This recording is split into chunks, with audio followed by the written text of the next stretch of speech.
श्री सद्गुरु महाराज की जय। पूज्यपाद महर्षि संत सेवी परमहंस जी महाराज का प्रवचन। महर्षि संत सेवी प्रवचन पीयूष। सुनी धुनी ज्योति निहारी के पंथ सिधारिये। समवेत समादरणीय सज्जनवृंद, आदरणीय माताओं तथा भक्तिमती बहनों, सभा में बहुत से वक्ता उपदेश करते हैं पर सबकी वाणी में समान प्रभाव नहीं होता।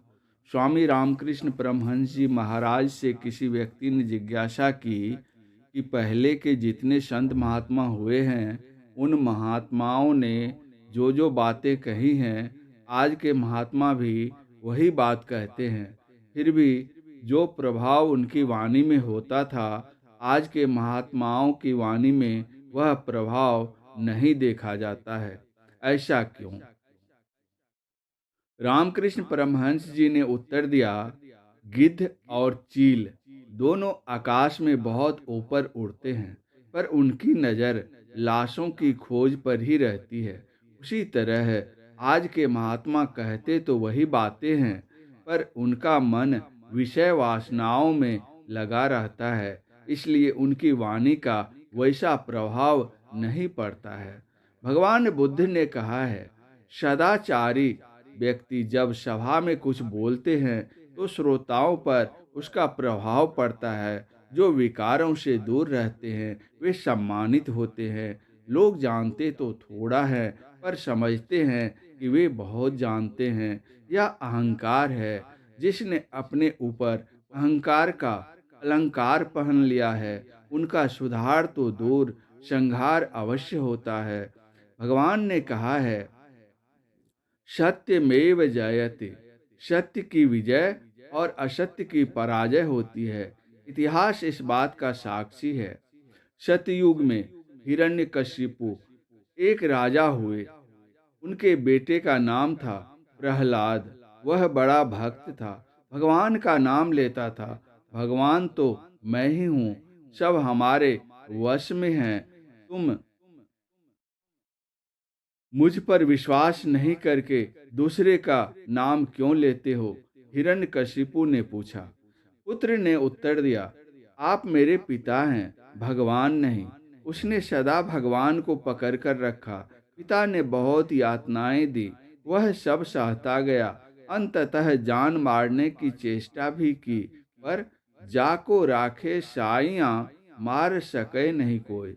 भगवान श्री कृष्ण ने कहा है, योग क्षेमम वहाम्यहम, अर्थात मैं अपने भक्तों का योग क्षेम करता हूँ। जो भक्त प्रहलाद को मारना चाहते थे, भगवान ने उसे मृत्यु के हवाले कर दिया। हिरण्यकशिपु के अहंकार का संहार हो गया। त्रेता में रावण इतना प्रतापी राजा हुआ कि उसने यक्ष, नर, किन्नर, गंधर्व की कौन कहें, देव दानव भी थर थर कांपते थे। वह विद्वान एवं बहुत बड़ा पंडित था। उसके पास धन तो इतना था कि सोने के महल, रुपए की छाजा। आज किसी के पास लाख 10 लाख रुपये आ जाते हैं तो वह कहता है कि बहुत है, पर उसका महल ही सोने का था। विषयी रावण ने अहंकार में पर नारी का अपहरण कर लिया। भगवान श्री राम ने अपनी अर्धांगिनी सीता की खोज में हनुमान जी को भेजा। हनुमान ने पता लगा लिया कि रावण ने अशोक वाटिका में माता सीता को कैद कर रखा है। लंका में उन्होंने फल खाने के बहाने वाटिका को तहस नहस कर दिया। रावण का पुत्र अक्षय कुमार हनुमान को मारने गया, पर उसी का मरण हो गया। हनुमान जी को बुलाकर रावण ने बातचीत की। हनुमान जी ने रावण को बहुत तरह से समझाया, पर रावण ने उनकी एक बात ना सुनी। परिणामतः लंकापुरी जलकर स्वाहा हो गया। फिर भी रावण ने नहीं समझा। भगवान श्री राम ने अंगद को रावण के पास भेजा। रावण का अभिमान इतना बढ़ा हुआ था कि उसने उनकी बात भी नहीं मानी। परिणाम स्वरूप राम के साथ ऐसा युद्ध हुआ कि रहा न कुल कोई रोवन हारा। जो धर्माचरण को छोड़कर अधर्म धारण करते हैं उनका मरण होता है। द्वापर में कंस हुआ, दुर्योधन हुआ। दुर्योधन भी बड़ा घमंडी था, दूसरे का उत्कर्ष देखना नहीं चाहता था। दूत कीरा में उसने छल से पांडवों का संपूर्ण धन जीत लिया। फिर उन्हें 12 वर्ष वनवास और 1 वर्ष अज्ञातवास में भेज दिया। शर्त यह थी कि इसके बाद दुर्योधन पांडवों को उनका राज्य सौंप देगा। पांडवों को कृष्ण की कृपा प्राप्त थी। 13 वर्ष बाद जब वे आए तो भगवान श्री कृष्ण दुर्योधन को धर्म अधर्म की बात समझाने के लिए गए ताकि पांडवों को राज्य वापस मिल जाए। पर दुर्योधन ने यह कहकर उनकी बातें मानने से इनकार कर दिया। जनामि धर्मं न च मे प्रवृत्ति, जनामि धर्म न च मे निवृत्ति, केनापि देवान हृदय स्थितेन यथा नियोक्तोस्मि तथा करोमि। अर्थात हे कृष्ण, आप क्या धर्म अधर्म समझाते हैं। मैं धर्म की बातें जानता हूँ पर उस ओर मेरी रुचि नहीं है।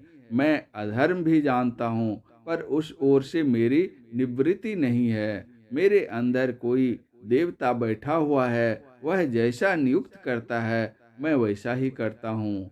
उसके अंदर देवता बैठा था कि दानव, यह विचार करने की बात है। कृष्ण की बात उसने नहीं मानी। फलतः युद्ध हुआ।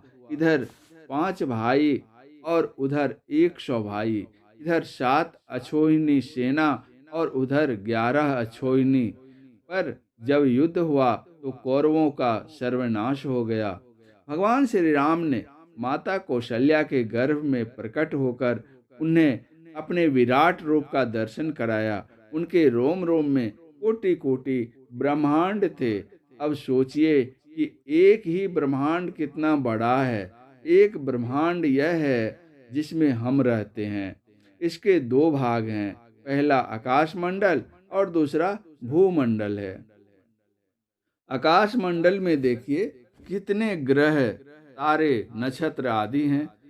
यह पृथ्वी भी एक ग्रह है। इस पृथ्वी में भी 7 महादेश हैं, जिसमें एक महादेश एशिया है। फिर उस महादेश में अनेक देश हैं। एक देश भारत है। भारत में भी अनेक राज्य हैं। उन राज्यों में बिहार एक राज्य है। बिहार में भी अनेक जिले हैं, जिनमें भागलपुर एक है। भागलपुर जिला में अनेक गांव मोहल्ले हैं, उनमें हमारा एक गांव है। हमारे एक गांव में अनेक घर परिवार हैं, जिनमें हमारा भी एक घर है। हमारे घर में कई कमरे हैं, एक कमरा हमारा है। उस कमरे में एक चौकी है जिस पर हम करवट बदलते हैं। उसी में इतना घमंड। जरा सोचिए हमारी क्या हैसियत है। अहंकार विनाश का कारण बनता है। अपने को विनम्र बनाकर रखो, छोटा बनाकर रखो। गुरु नानक देव जी कहते हैं, नानक नन्हा होए रहो, जैसे नन्ही दूब, बड़े बड़े बिरखी गिर गए, दूब खूब की खूब। कबीर साहब का वचन है, ऊंचे ऊंचे सब चले, नीचा चले न कोई, कह कबीर नीचा चले, सबसे ऊंचा होए। भागलपुर के आईजी कटारिया साहब जब यहाँ से बदली होकर जा रहे थे, उसी दिन वे मुझसे भेंट करने के लिए आए। अध्यात्म में आस्था रखने वाले थे, कुछ पूजा पाठ भी करते थे। इसी संबंध में बातचीत चली।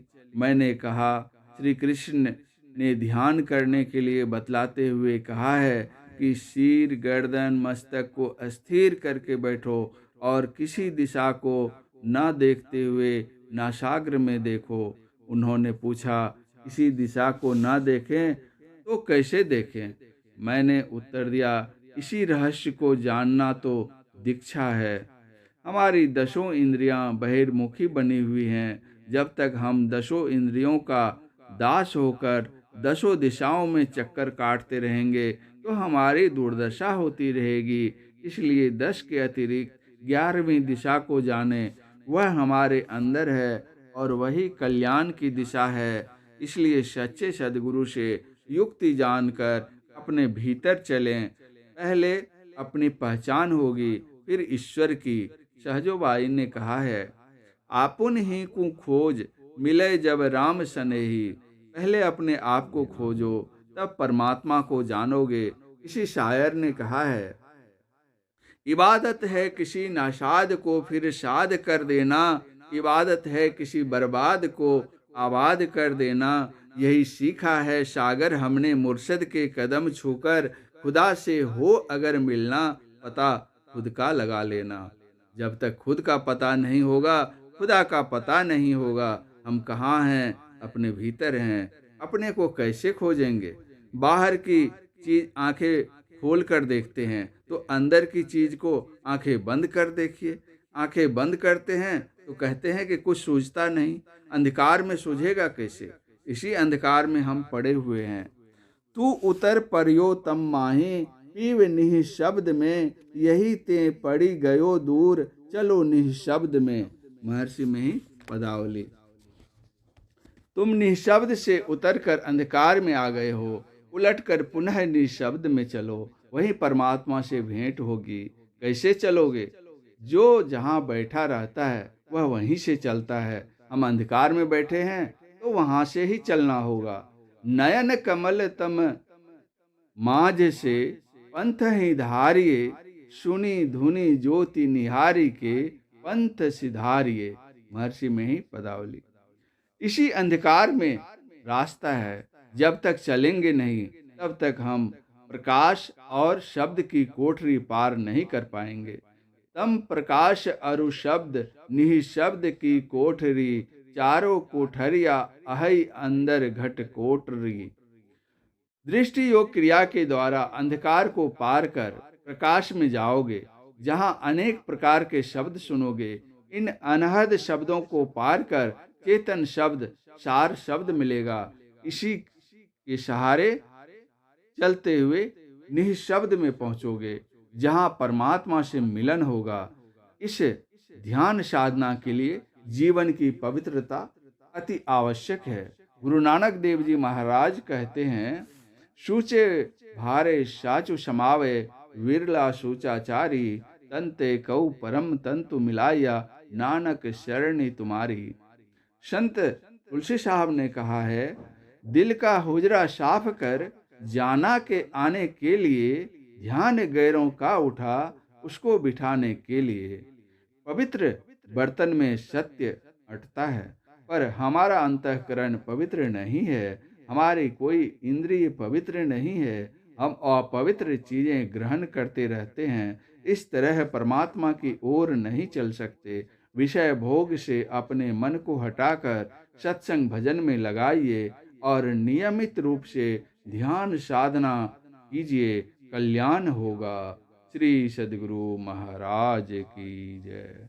पूज्यपाद महर्षि संत सेवी परमहंस जी महाराज का यह प्रवचन महर्षि में ही आश्रम कुप्पा घाट भागलपुर में साप्ताहिक सत्संग के अवसर पर दिनांक 10/9/2000 ईस्वी को हुआ था।